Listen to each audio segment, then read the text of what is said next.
Baik, mari kita lanjutkan kuliah kita dengan anion model ya. Nah, ini model anion model yang sederhana. Ada, kita lihat, terdiri dari 3 lapisan ya. Lapisan 1, lapisan 2, lapisan 3. Nah, proses transformasi raw material menjadi produk itu adalah seperti ini kalau kita lihat dari raw material ya. Ini adalah raw material atau umpan ya. Ini raw material ini tentu saja harus kita kondisikan agar bisa ya agar bisa mencapai kondisi yang diinginkan di reaktor. Nah, ini ke kanan masuk di lapisan terluar, yaitu lapisan utilitas ya. Ini utility nomor 3 ini ya, nomor 3 ini lapisan utilitas ya, kita lihat. Nah, itu apa artinya? Awalnya kita memang memerlukan sistem utilitas untuk mengkondisikan raw material menjadi seperti kondisi masuk reaktor. Misalnya awalnya ini raw material kita awalnya cair gitu ya, awalnya cair, padahal kondisi di reaktor itu gas misalkan. Maka kita harus mengubah fluida cair menjadi uap ya kan, menjadi uap. Nah, ini misalkan pakai alat namanya evaporator, ini steam. Nah, ini steam ini kan dari utilitas. Nah, maka masuk di sini. Kemudian setelah terbentuk uap, nah di sini kan ada uap juga ada cair ya, maka perlu pemisahan ya, separator.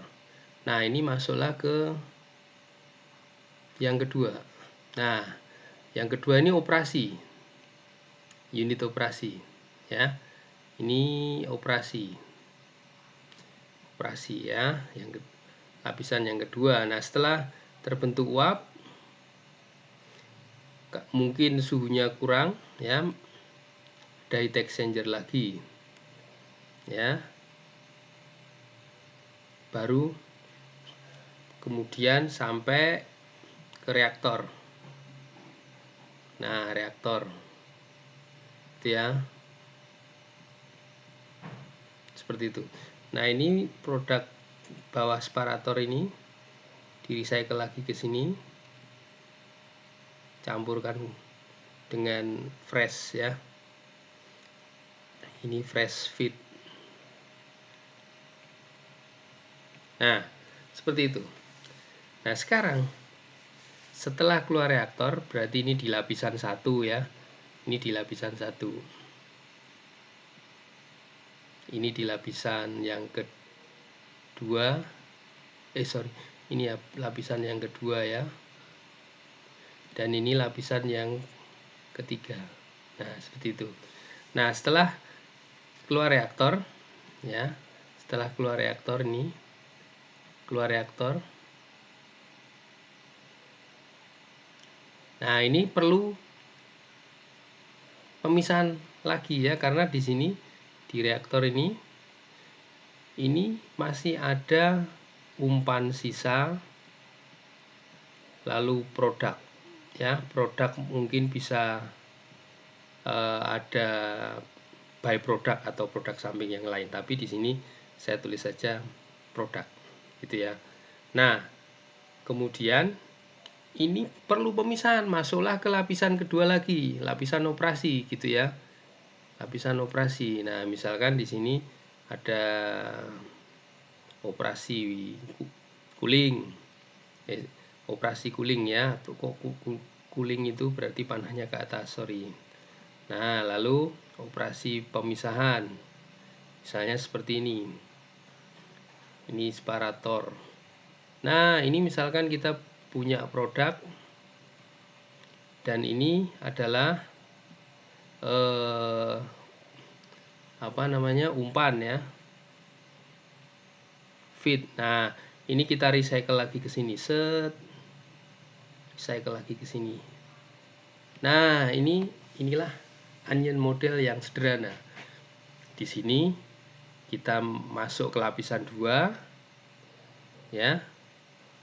Masuk ke lapisan 2 lagi dan lapisan 3. Lapisan 3 apa? Di sini kan perlu utilitas juga ya, lapisan 3. Nah, ada utilitas dari mana? Nah, misalkan ini kan harus ada pendingin ya, pakai cooling water misalnya. Ini juga ada kondensor misalnya ya. Ini utilitas tuh ya. Di sini ada kondensor misalnya, jadi ada utilitas ya, utilitas di sini juga. Nah, seperti itu. Akhirnya kita bisa mendapatkan produk setelah keluar lapisan 3. Ini model bawang yang sederhana. Nah, sekarang masalahnya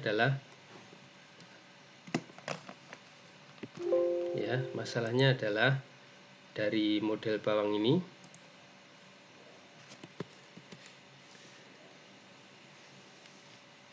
kita harus bisa merefleksikan ya, proses circle ya, proses circle itu lebih kecil lingkarannya ya, lingkaran proses ini yang satu ini di reaktor lebih kecil dari operasi,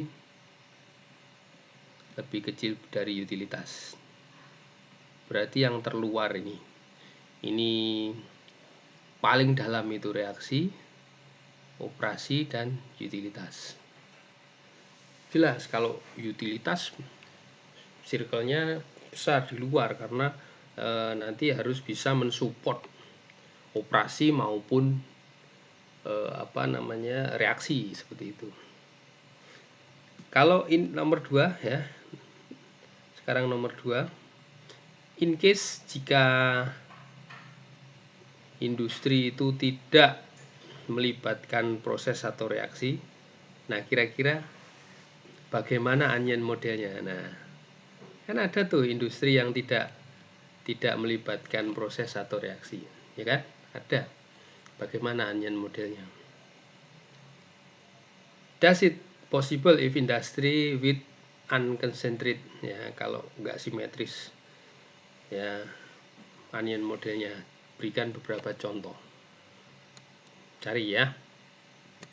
Nah, kemudian perspektif lain dari onion model. Nah, sekarang bedanya dengan yang sederhana tadi, ini lapisan 1 ya, ini lapisan 1, ini lapisan 2 ya, ini lapisan 2, dan ini kan tadi utilitas lapisan 3. Nah, sekarang di antara operasi dan utilitas ini ada yang namanya lapisan, sebut saja ini adalah lapisan 2A ya. Ini di antara lapisan operasi dan lapisan utilitas. Ini adalah heat exchanger network lapisan 2A ya. Lapisan 2A ini kita sebut heat exchanger network, di mana di sini kita melakukan integrasi panas. Nah, integrasi panas dalam rangka menghemat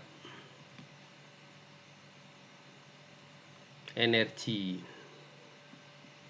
dari utilitas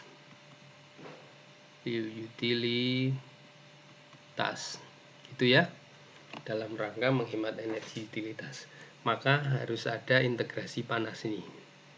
Nah, muncullah lapisan lain, seperti itu ya.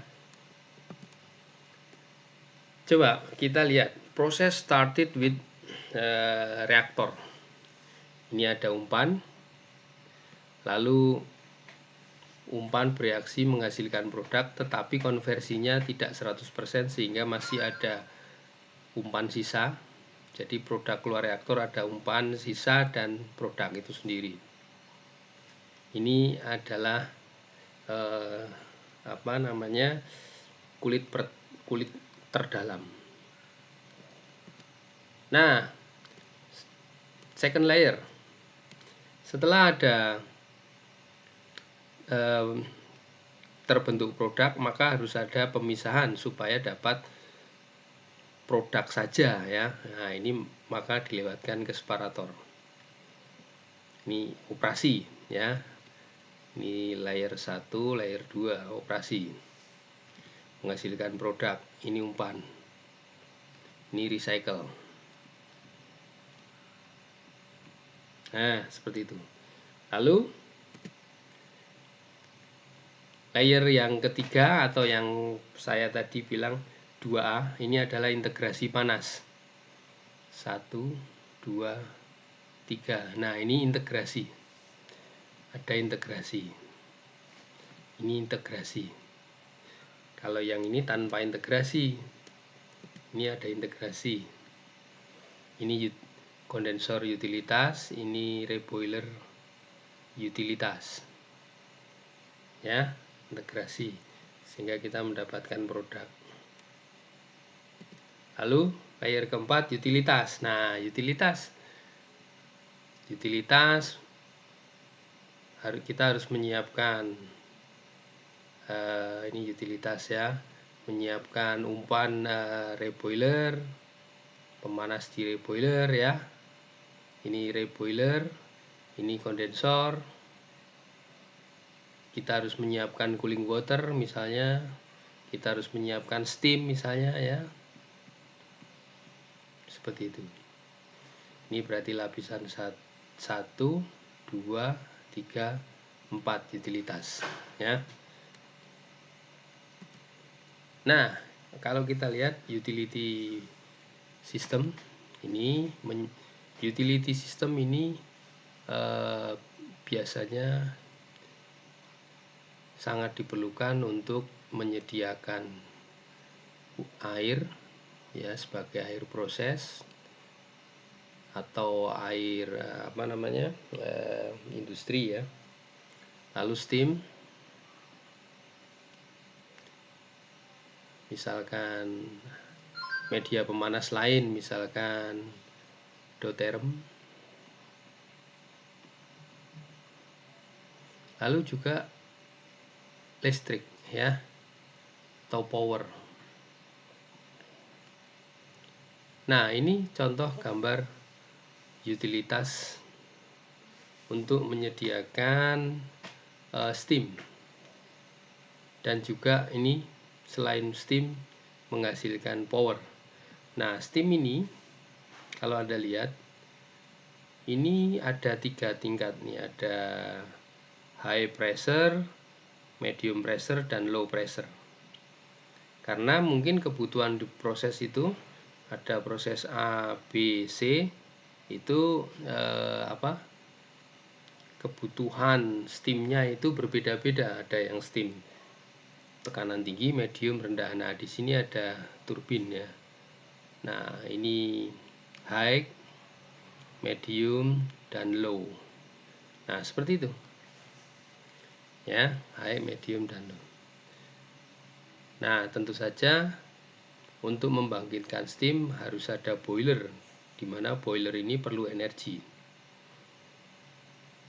Energinya dari pembakaran bahan bakar, fuel. Nah, di turbin ini menghasilkan kerja kan, kerjanya bisa digunakan untuk membangkitkan power ya, steam power plant seperti itu misalnya ya. Ini water management. Jadi ketika mahasiswa mengerjakan tugas akhir, biasanya saya minta untuk membuat water management. Air itu digunakan untuk apa saja ya. Ini raw water, kemudian water treatment, ini fresh, menghasilkan fresh. Nah, ini digunakan untuk proses operasi 1, operasi 2, operasi 3 ya. Lalu air yang sudah digunakan untuk operasi 1, 2, 3 ini di recycle lagi. Mungkin sudah terkontaminasi dengan lingkungan atau luar ya, itu nyampur di sini. Ya, di recycle lagi untuk diproses lanjut agar bisa digunakan lagi.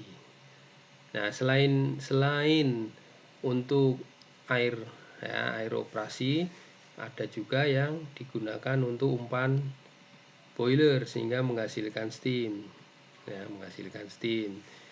Ini juga setelah digunakan untuk proses, maka steamnya menjadi kondensat ya. Ada juga yang hilang karena blow down di sini ya. Ini kemudian juga di recycle ya. Nah, ini adalah water management. Mungkin nanti water management di pabrik kimia yang Anda rancang bisa berbeda ya. Ini adalah onion model yang lengkap, complete onion model. Jadi di sini lapisan 1 itu reaksi, lapisan kedua itu adalah operasi separasi ya, termasuk recycle. Lapisan ketiga ini adalah heat recovery system.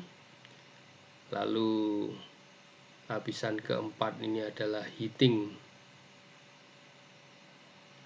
cooling utilitas, dan terakhir adalah water effluent treatment. Nah, ini water effluent treatment ini kan harus ada treatment ini ya, supaya bisa dipakai lagi di proses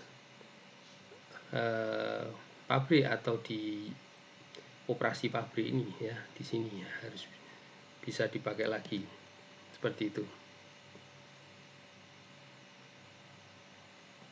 Nah, untuk materi 1.4 cukup ya. Nanti kita lanjutkan lagi. Terima kasih.